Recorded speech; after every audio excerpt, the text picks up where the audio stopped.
Proposal submission and follow-up. Hi, I'm Bill Carmody, and it's great when you've completed a proposal and you've sent it off, you've made the submission. Yes, now what? It's not enough to just click on the send button and be done. It's a mistake.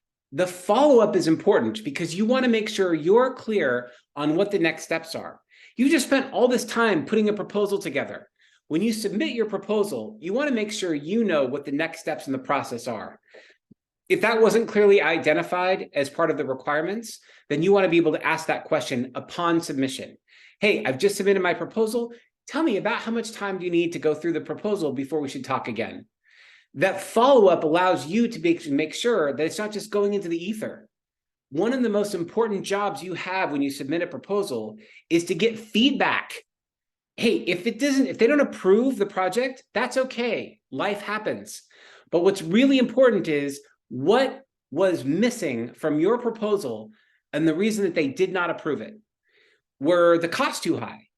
Was there unclear solution when you were looking at the problem? Did you not specify the terms of the engagement that they were outlined in the request for a proposal? There's so many reasons that the proposal wasn't getting greenlit. You want to make sure that you're constantly learning and getting better. So your objective is, yes, you ultimately want to win the proposal. You want to win the bid and get the approval to move forward. But the next best important thing is you want to get feedback if you don't win.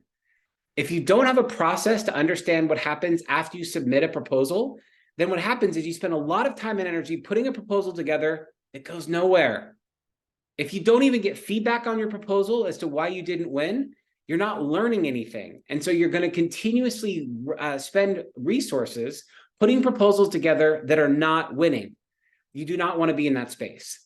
So make sure when you submit a proposal that you're clear on what the next steps are. When will the proposals be reviewed by?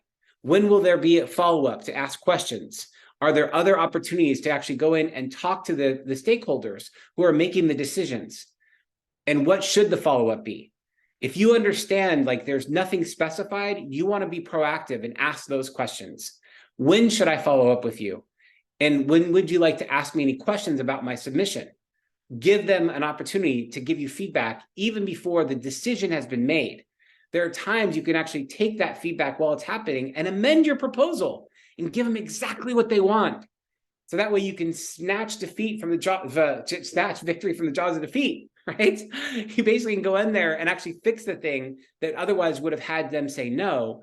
If you know up front, based on questions they're asking, that you didn't submit the thing they wanted, you can make an amendment. Oftentimes, that's the place where you can still win, even if initially your proposal wasn't what they were looking for.